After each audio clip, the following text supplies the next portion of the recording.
All right, thank you, Ekene Ndile, for the background for this topic. And once again, just to remind you, if you've just joined us, we're discussing the second anniversary of the 9th National Assembly. And today we have here with us distinguished Senator Sadiq Umar, and he represents Kwara North, Chairman Senate Committee on Rules and Business, and as well as Vice Chairman Primary Health Care and Communicable Diseases. He's here with us live in the studio. Thank you very much for joining us. Thank you for having me.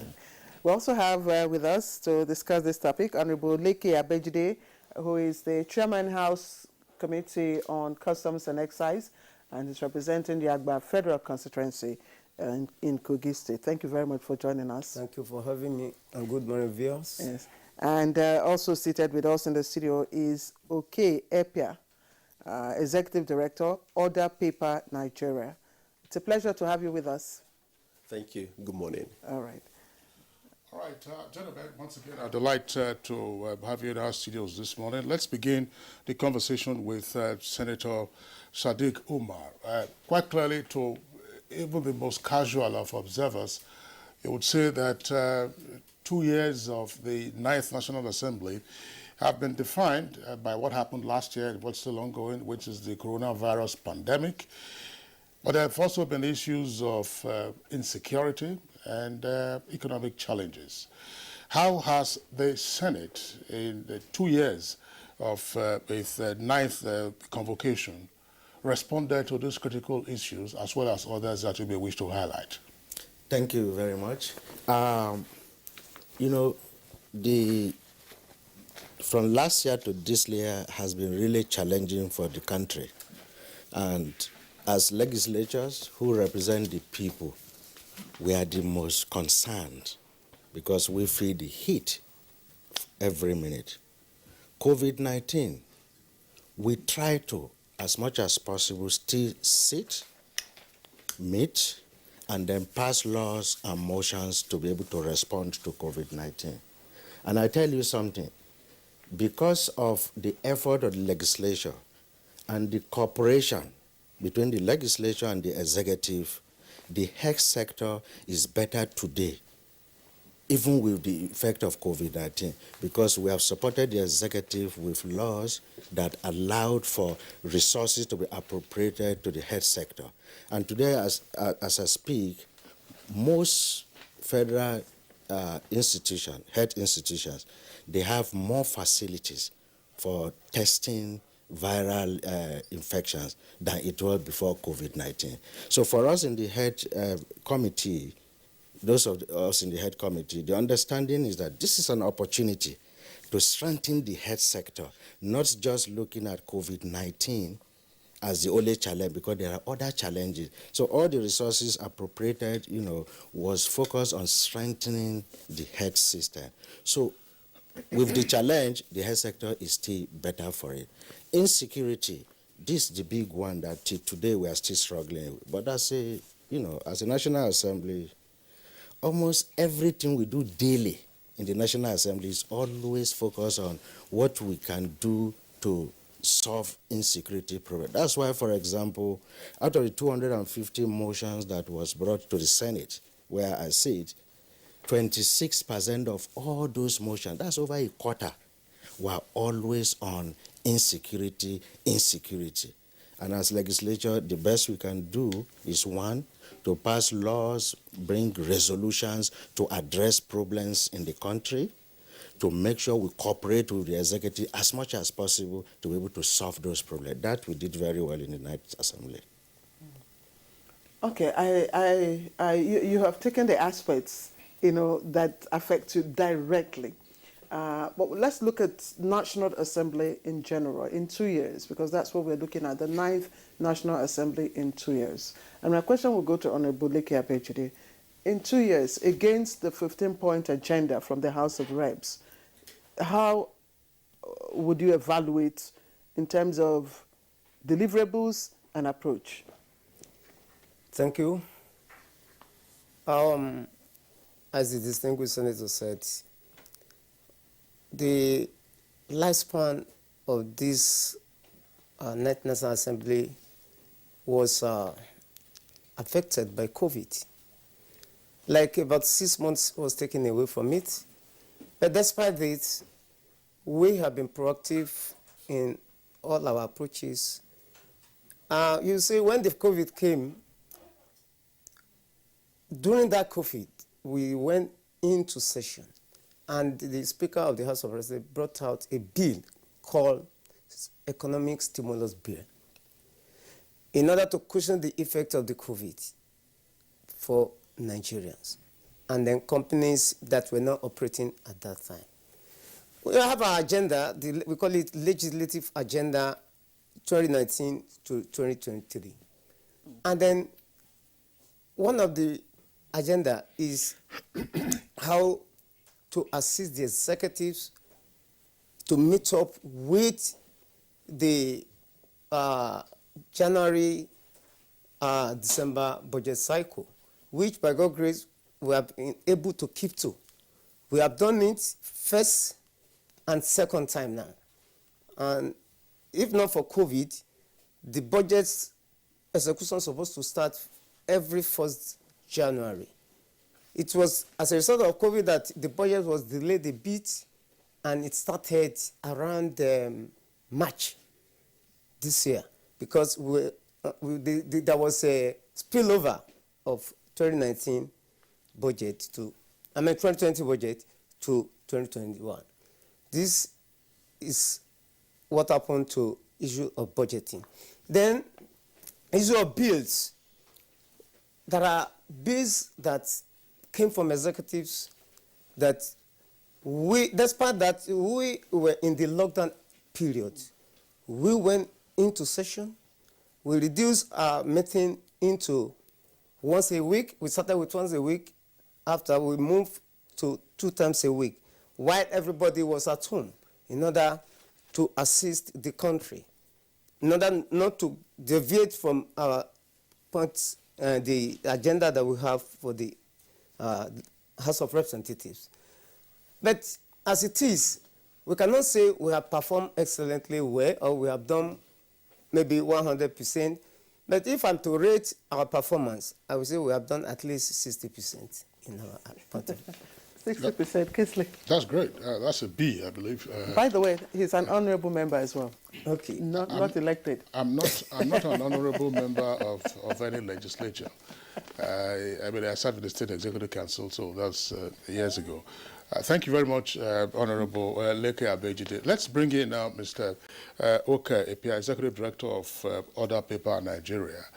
Order Paper, of course, keeps track of occurrences in the National Assembly, and we've had you here as a guest on Good Morning Nigeria discussing matters pertaining to the federal legislature. Now, tell us from your perspective, against the background of the outline of work in terms of the legislative agenda from both chambers of the National Assembly and the matters they have handled, what is your assessment? Thank you. I would first of all agree with the gentleman from the National Assembly that they have tried their utmost best to keep up with their individual legislative agenda. Of course, the context of COVID, and the difficulties the economy ran into, we're in recession at some point until we exited. So the National Assembly, of course, has been affected by all of these occurrences. But a holistic look at an appraisal of the National Assembly does not suggest a 60% pass mark, like Honorable Abejide has spoken. Let us take a context. The National Assembly is a representative or a representation of Nigerians. And from that perspective, a National Assembly that has ab initio received the tag of rubber stamp, the tag of an assembly that is more interested in being in bed with the executive, an assembly that is less concerned or less pushful with respect to issues that bother the generality of Nigerians. That tag has continued to remain with the National Assembly. And it seems to me that they haven't done much to try and address it. what actually happens is that they do a lot to try and also substantiate that suggestion, deliberately or by omission. And so the point is that a National Assembly that is more inclined to side with the executive. Now, do not get me wrong. I'm not saying that both arms of government should be in fisticuffs. Both arms of government should work in complementarity to achieve governance deliverables. But we must remember that the National Assembly is supposed to provide checks and balances to the executive. We have a democracy defined by separation of powers. And so if a National Assembly is not bordered by the perception, a perception is reality anyways, that it is more in bed with the executive arm of government than asserting itself, then there is cause for concern. I say this point because they must be mindful of the legacy that they would leave behind. 2 years is enough time to begin to define the legacy of the current National Assembly. If the impression sustains, like I have spoken, and the general mood of the nation appears not to be a priority for the National Assembly, then there is reason to worry about what kind of legacy it wants to leave behind. It is not about the amount or number of bills that you pass or that may have been passed or introduced or being processed, but it's also I have made this point before, the impact of those bills, the impact of those proposed legislations. How do they seek to improve the lives and living conditions of citizens? If the country is in a state of anxiety as it is, just yesterday we saw statesmen, former heads of states from across the country gathered together, to discuss the state of the nation. And we haven't seen that kind of response yet from the National Assembly. It doesn't give citizens a lot of confidence about what their representatives are doing. If the Senate would keep completely mute on an issue of what some have referred to as an assault on free speech, symbolized by the ban on Twitter, the suspension of Twitter services in Nigeria, and the Senate would keep mute on such a major issue like that, it gives concerns to citizens that are they truly representatives of Nigerians. The House of Reps took a different route. Not many would agree with it, but they did something that's okay, it's on record, and Nigerians are tracking to see what will happen after 10 days. So I raise this as instances to suggest that the National Assembly, especially the Senate, appears to be more interested in, okay, yeah, it doesn't matter what you say we are rubber stamps, we are a tag of the executive, and that's something that I think they should be concerned about. With respect to performance, I would not agree, and if you ask me, I would give you reasons why I do not agree that we have a 60% score line for the current National Assembly. Okay, we'll keep you on hold now. If you don't agree with 60%, are you saying that it is above 60%? Really? Or is... lower? I would say it is lower. Okay. We'll come back for you to give us your own statistics and why you say that. But you have raised a point that I'd like us to begin with, and which is the approach, the Ninth National Assembly's approach to issues, especially where it concerns, relationship between the legislature and the executive. Now, that has been described as a paradigm shift. Is it rubber stamp, as you say, or has it been impactful? Senator Umar. Thank you very much. Before I answer that, let me disagree with both of them with the score.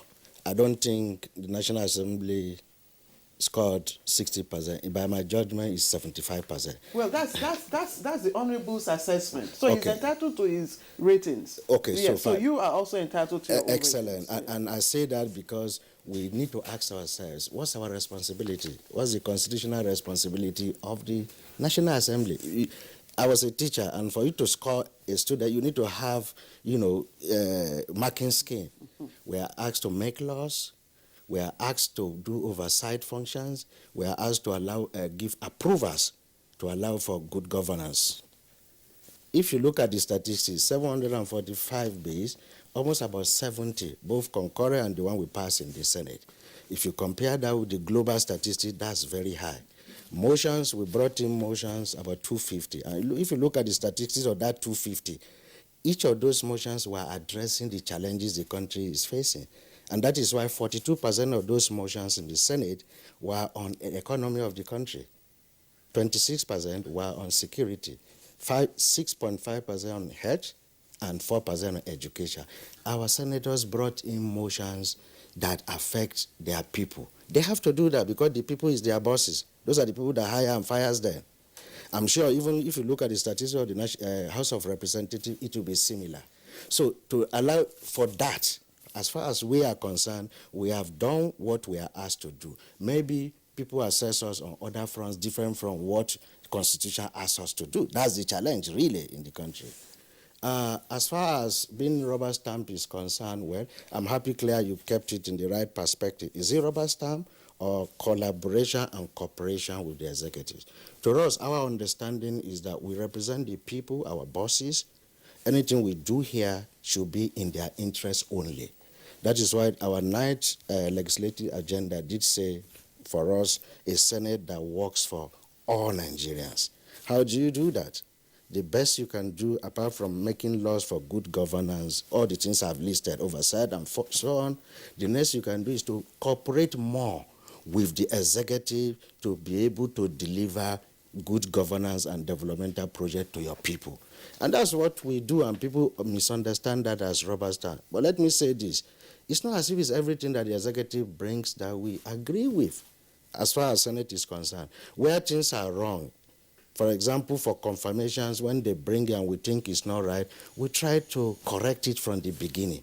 There's no need of any rancor, grandstanding. No, we don't want that in the Ninth Assembly. So if there's any confirmation that we think is going to be a problem, we try to stop it at the preliminary stages and say, no, this is not okay, this will not pass. It will create confusion for us. So those we pass are those we are sure are good enough to pass.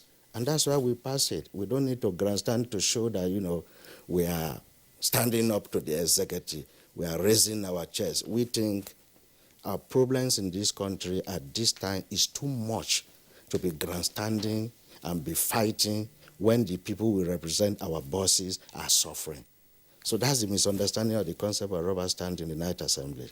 It is cooperation, collaboration of the executive in the interest of our constituents. That's what we do. But there has been disagreements. The public might not know about it, but we have places we disagree. And if the executive brings anything that is clearly against the law or against the interests of our people, I assure you the Ninth Senate will stand up strongly, and the people will see that. Have there been cases of that? Well, like I told you, there are a few cases of things we disagree to happen, but it has not been brought forward. We don't want that. Well, you know, I am of the APC too, even though our Ninth Senate is a bipartisan Senate. Both the PDP and APC, we work together closely as a family.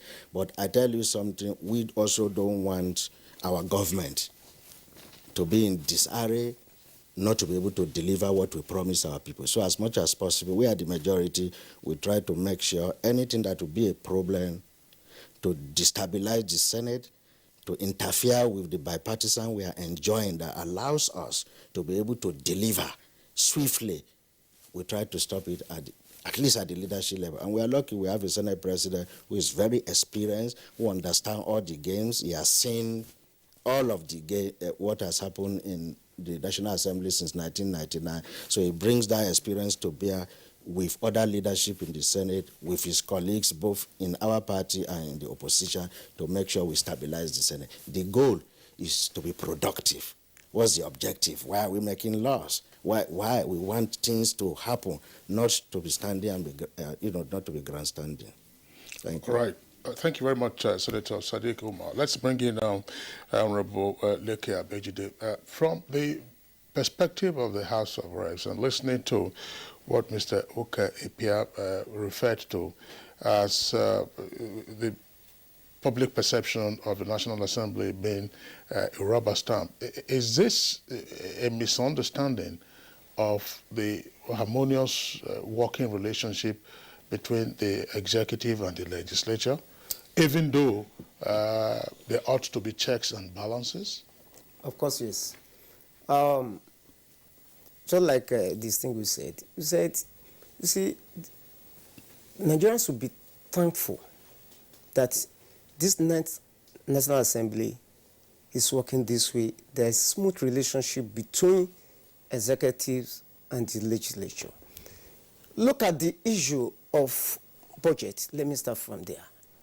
If there is no cordiality between the two arms of government, in 2021 there will be no budget. If we were to face the kind of system the 8th Assembly was using, whereby they will be fighting on the same budget that will take them 6-7 months. We passed the budget December 2020, before the new year, and the president signed it before we entered January. And COVID started February. If the relationship was not there that way, we will be in the COVID era, and there will be no budget for this country. This is a very great achievement, and it's a very great opportunity for the country. The people that are talking outside, how I wish they can contest the same election and come into the National Assembly and see how easy it is. It's easy to stay outside. As a, you can condemn a footballer by being a spectator that, this one doesn't know how to play. Go to the field and play it and see how easy it is. I believe if we are not fighting with the executives, I have said it before, that if my relationship with the executives enable me to attract rogues to my constituency, enables me to bring infrastructures, schools, and other things that will bring life and make life better for my people, you call it a rubber stamp, so be it. And that's what I said, and I stand by it. But you want me, okay, tell me, let us, now we are 2 years in office. Let's compare it to 4 years of 8th Assembly. What was the achievement for 4 years? Because of lack of relationship between the two arms of government, everything went down and was at a standstill. You can see the speed at which things are being done now. Were you in the 8th Assembly? I was not in the 8th Assembly. I'm sure that some of those who were in the 8th Assembly won't agree with you. Yeah, they will not agree with me, but it's a public knowledge. We have had some of them also on Good Morning Nigeria who are in the 9th Assembly. It's a public knowledge. It's a public knowledge that there was always a problem between the two arms of government, that's the legislature and the executives. The budget, which is the instrumentality of every development you can talk of, was not attended to. They hardly implemented budget for 3 months before the next budget cycle. So tell me, what development can you achieve in this process? Is of APC, I'm of ADC. But when I see that this is for the good of the people, I join hand and do it. What is the essence of me fighting the executives and I will not be able to bring anything home for my people? My people will not know, they don't care about the English I speak on the floor. They don't want to know the kind of noise I make on the floor, but they want to see what I brought home. These are the things we are talking about, and that is what is called governance. The situation whereby you go 4 years and then you come home empty in the name of fighting the executives. What they are looking at from outside is not our responsibility. And if you say we have not counter-executive in any way, I will say no. Look at the issue of service chiefs. Nearly everybody in APC, there were meetings, we had executive sessions that they will talk tough. And there are all those ones that medias are there, they witness that they will talk tough, that the president should change the executives. And they are part of APC. That these people that you appointed, they are no more functioning. They are creating problems for us. And no, at the end of the day, we were able to get our way, and the service chiefs were changed. This is one of them. And as he said, it's not every bill that the executive... Was it by the intervention of the National Assembly that the service chiefs were changed? Yes, I can see. I believe you are in the media. You know the effort National Assembly put both in the Senate and in the House of Representatives. To the extent that the leadership had to go to the president and tell him that this is what we want and this is what Nigeria wants. When it seems as if the motions were not working, they were not being adhered to, they had to go physically, and they met with the president and discussed with him, and not too long after, they were changed. Well, I think, I'm sure some observers will agree with what Honorable Leke Abejide is saying with regard to the consistent motions and resolutions that the National Assembly passed uh, in trying to get the President, Commander-in-Chief of the Armed Forces, to drop the then service chiefs, which happened some months ago. But I want to return first to Senator Sadiq Umar. You know, it's the totality of our national experience that we're looking at here. How well do you think the National Assembly has tried to impact our nation on Good Morning Nigeria, as indeed you would have had on other platforms? The Honorable Minister of Information just left here. We've had him a number of times. Some members of the National Assembly have also been here on Good Morning Nigeria. At some point, the key denominator describing life in Nigeria, fear, anxiety, uncertainty, with all kinds of criminality going on in different parts of the country, plus economic pressures, not arising from lack of effort, but that just things were not gelling the way they ordinarily should be. What has been the response of the National Assembly to these critical national emergencies beyond changing service chiefs, which has already been achieved? Thank you very much, Kingsley. You see, the National Assembly or legislatures in Nigeria were in a situation we can liken as we're in a catch-22 situation in this country. We have our constitutional responsibility clearly defined for us, that we do excellently well at our own level. We do our job. Whether that is implemented, assented to by the executive is another different matter. But beyond our constitutional responsibility, that's why I call it catch-22, our bosses, the people that can hire and fire you, their expectation is totally different. For them, like you enumerated, they want you to build roads for them as a legislator. They want you to build hospitals. They want you to take care of their education. They want you to feed them. They want you, everything. That's what they expect, and that's what they actually judge you more on. Now, what have we done in National Assembly? Because we know this. Anybody who's in the National Assembly is experienced and responsible in his own right, regardless of what anybody thinks outside. That I can tell you from my experience. We try to balance the two. And in balancing that two is what answers your question, which is that we pass laws and resolutions that we try to engage the executive with that. Please help our people. We are the one that knows, we are the one that feel the heat, representative of the people, because we are the one that, the chamber is like you bring in all Nigerians there, because we are representing them. They are there to talk and ask for what they want. We do that on their behalf. So even after motions, bills for good governance that we pass, that is tough work too, which we do. He mentioned something that our leaders go to see the president. That's another creative strategy we did in Night Assembly to allow for that harmony, which is that just passing bills and motions might not just work.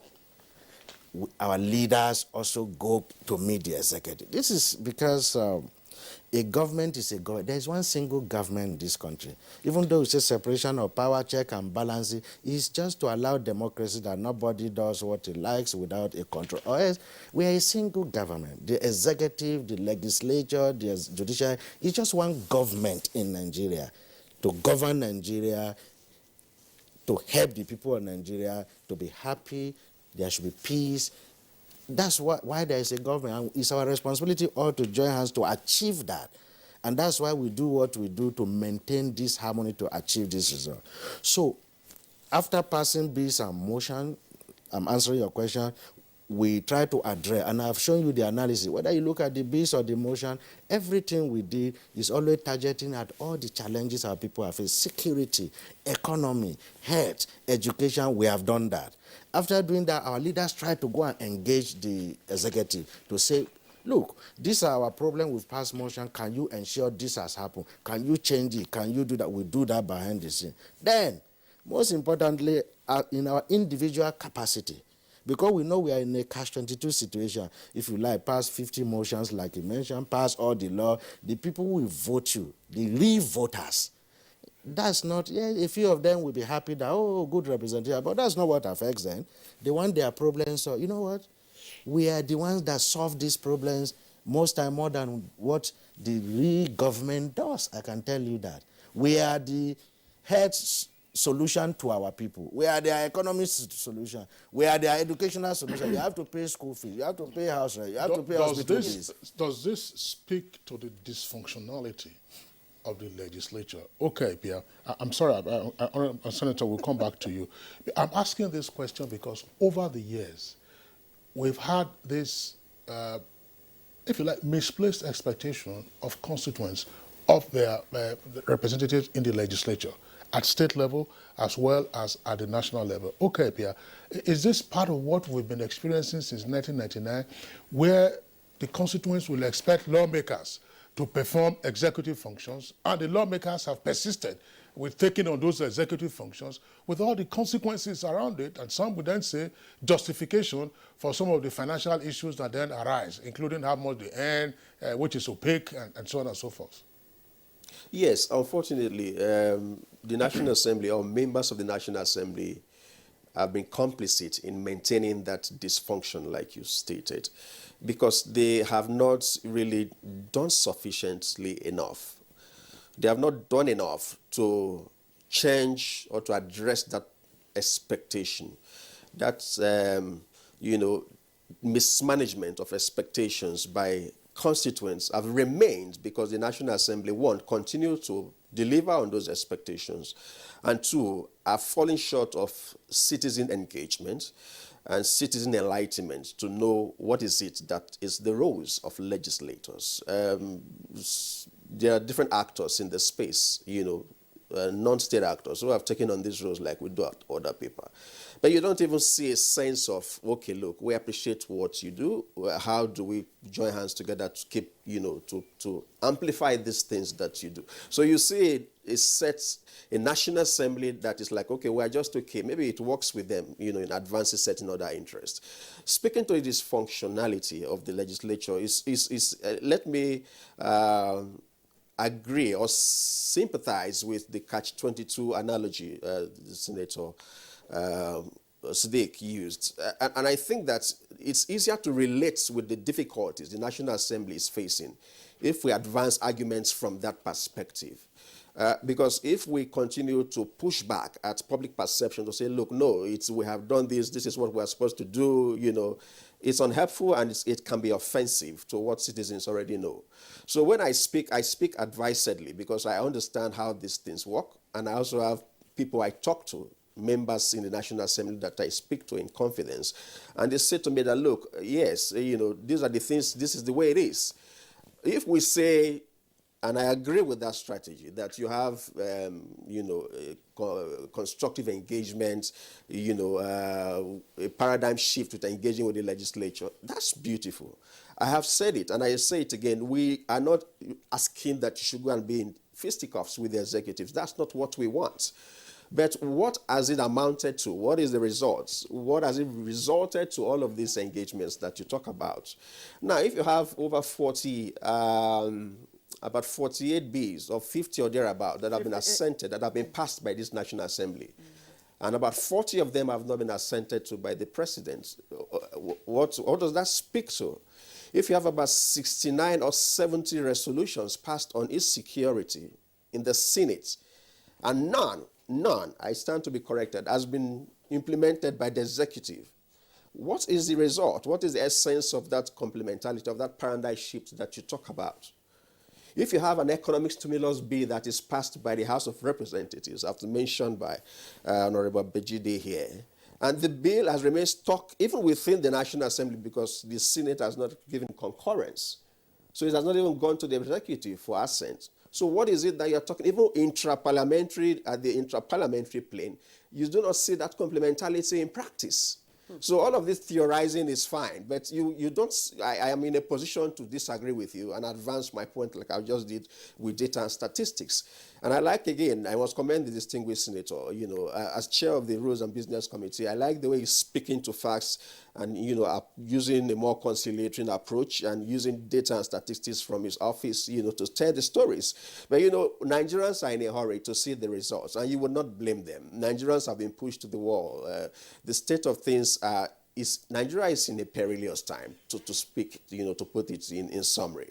And Nigerians want to see results. And so when they say to you that we are not seeing results, we are not seeing a change in our lives and living conditions, you should sympathize and agree with them, and not to make a pushback to say expectations are misplaced. Expectations may be misplaced, but it's also partly your fault. You have to deal with that. Okay? So the point is that there must be that determination to address critical national issues and questions by the National Assembly. The National Assembly must be seen to side with the people. Okay, Apia, a good point to just put you on hold. And indeed, the distinguished Senator and Honorable Abejide will go on a short break. When we come back, we'll continue with our conversation. But don't forget, you can always be part of us. Our Facebook handle is on your screens. We'll be right back.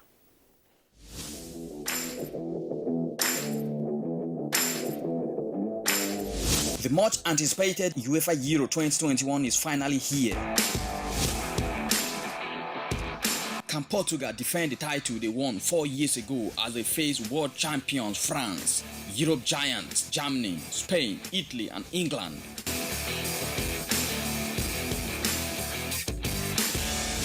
Catch all the action via live transmission, in-depth studio analysis, fixtures, results, updates, and lots more on NTA, Africa's largest TV network. For sponsorship and advert placement, contact Bola on 08037044286 or Idris on 08034633644.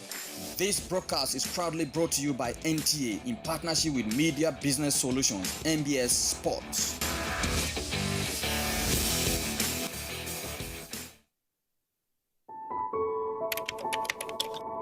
My name is Nancy Oyedia Orom. I'm AIT correspondent. I've been covering the Presidential Task Force on COVID-19 the last 1 year. I just took the jab, the Oxford AstraZeneca vaccine, and it was seamless. And I was opportune to take these vaccines with the SGF, the ministers. So I want to use this medium as a journalist for someone who has experienced COVID in the last 1 year. I want to implore media houses, broadcast industries. Let's join hands together to propagate the good information out there for people to believe in these vaccines. That's the only way we can have health immunity and also achieve the projection and target of Nigeria come 2022. Well, I must implore all Nigerians to go out there, register on the Primary Healthcare Development Agency website. These vaccines are free for all Nigerians. Go to the website, register. It is free for you and I.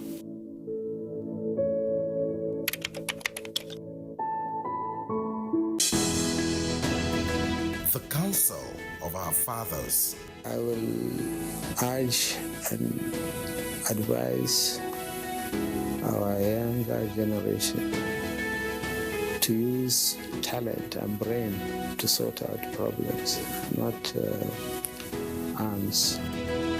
Nigerian youths, let's build our nation together.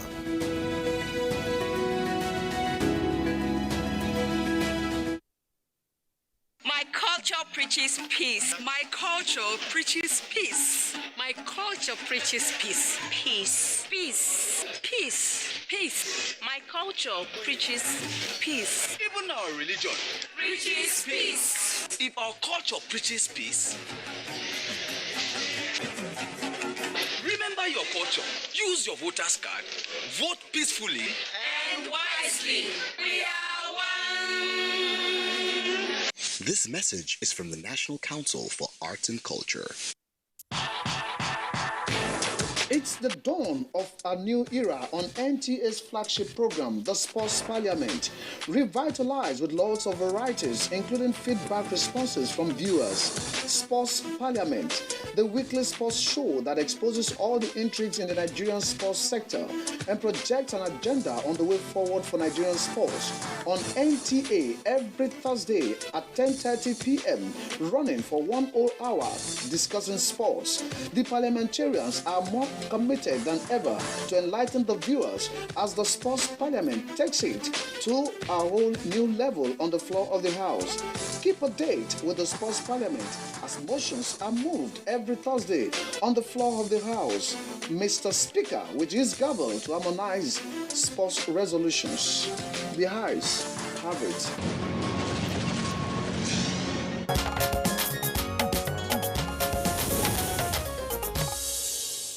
All right, good morning, Nigeria. Still on the network service of the Nigerian Television Authority. We're on the home stretch for today's edition of the program. Let's quickly bring in Senator Sadiq Umar to respond to some of the issues raised by Oke Apia with regard to, again, the Catch-22 situation and what actually needs to be done.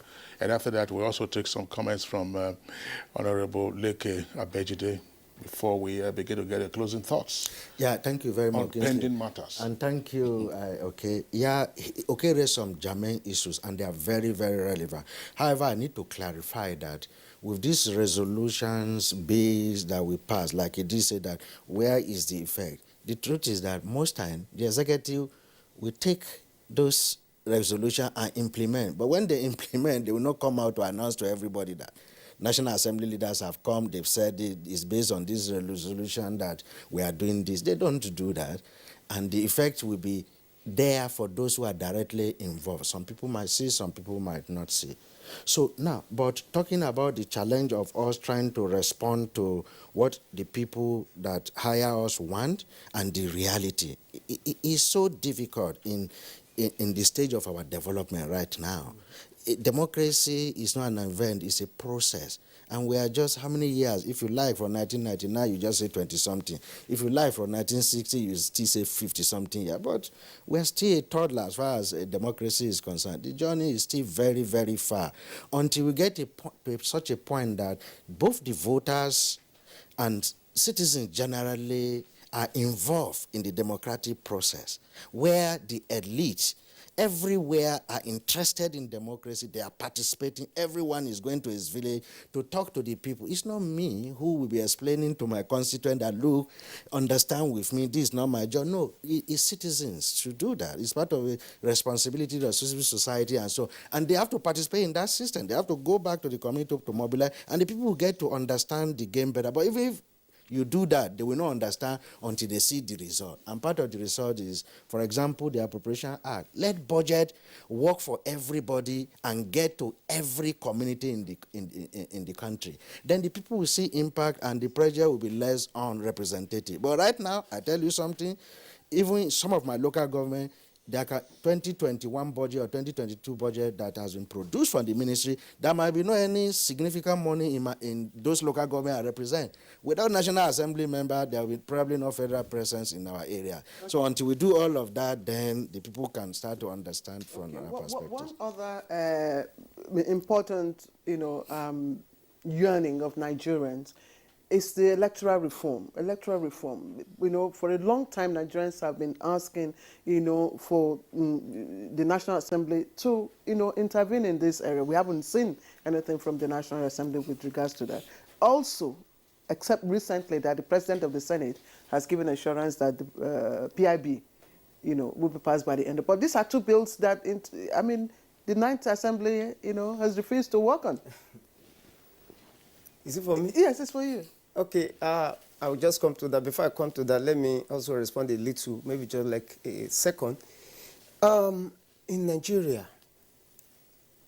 if you want to contest election... You have 2 minutes to respond. Okay, if you want to contest election, you will be the one that will print T-shirt, face cap, you mobilize, demobilize, buy cars. So people need to be educated that that's not the process.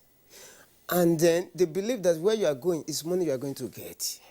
They will tell you, the day you swear in, I'm coming to collect my car. So please, civil society, you have a lot of work to do.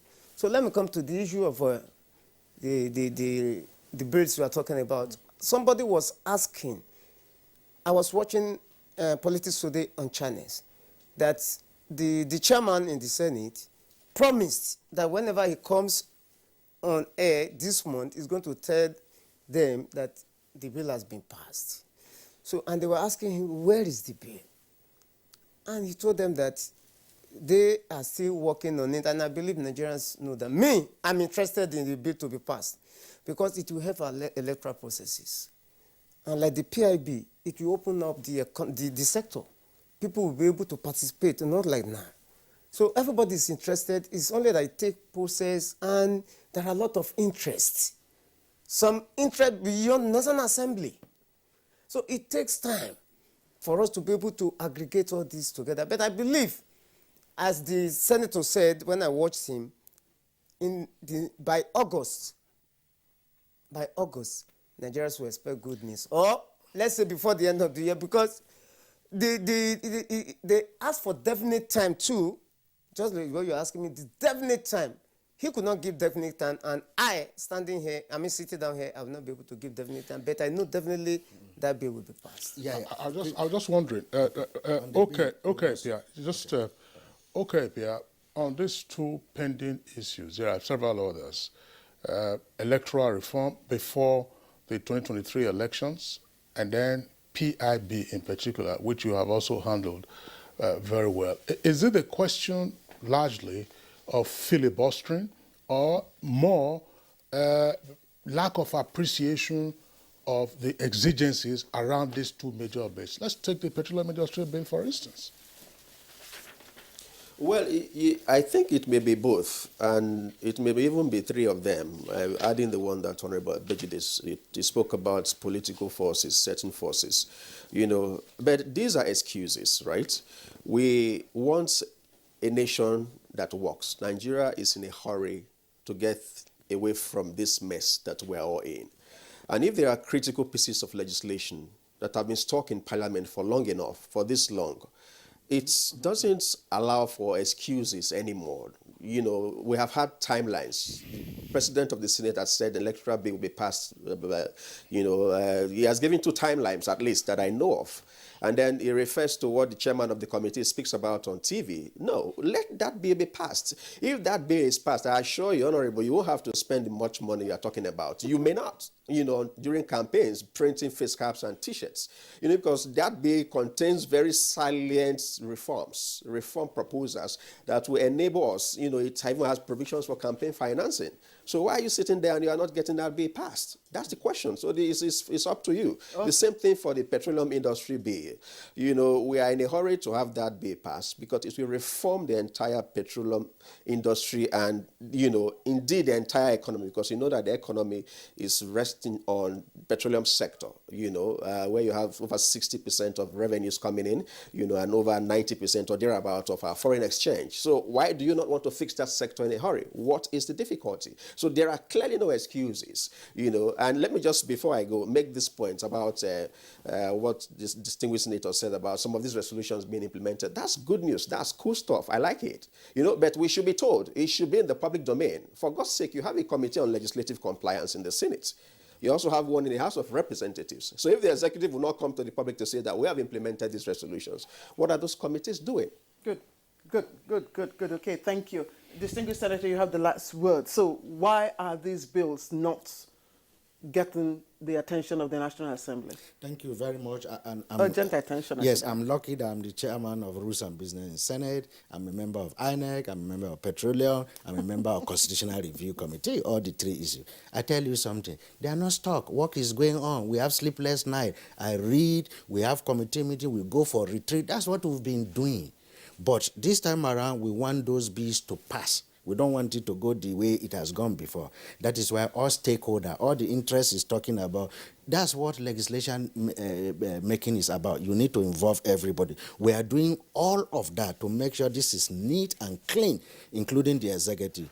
And the good news is, before we go on recess, by early July, thereabout, second week, these 3 bills, we intend to pass it. Can you name the 3 bills? PIB. Yes. Just stop at that, Honorable, distinguished Senator. You are saying July. The Senate President said end of June. End of June. Earlier we had heard was April. So the goalpost is shifting again. It's not shifting. Okay. The Senate President is the leader, and from what I know, I can assure you our dream is by June ending. But when, like you said, they're already attacking the chairman, anything can go wrong in that process of passing. It can be something a little. It might delay you for 2 days. That's why I'm giving the rule that before we go on for a recess, July. But June is actually the target from our discussion. Richard, what are the three bills again? Like Electoral Reform, PIB. The third one is the constitutional amendment. We actually want to also pass that before we go. We want to do all these things. We are serious. In my other paper, I have special spots for this. I'm just waiting for the chairman to say, we are done, let's go, and we will move. Distinguished Senator Sadiq Umar, thank you. And Distinguished Senator represents Kwara North, and his Chairman, Senate Committee on Rules and Business, Vice Chairman, Primary Healthcare and Communicable Diseases, is also a member of many other committees at the National Assembly, Senate precisely. Distinguished Senator, once again, we thank you for joining us on the program today. My pleasure. Let's also appreciate Honorable Leke Abejide, who is the Committee Chairman on Customs and Excise. He's representing Yagba Federal Constituency. Thank you very much, Honorable, for joining us. And okay, Epia. Okay, thank you very much. Okay, is Executive Director, Order Paper Nigeria, and as Kinsley said, they keep track on all the activities of the National Assembly. Thank you once again for your perspectives. And Kinsley. All right, so that's it on Good Morning Nigeria for today. And indeed, for the week, the program returns on Monday. That's a public holiday, but of course, Good Morning Nigeria will be on air. Until then, do take care of yourself, enjoy your weekend. I'm Kingsley Osadolo. And I'm Claire Adelabu Abdul Razak. Always a reminder for you.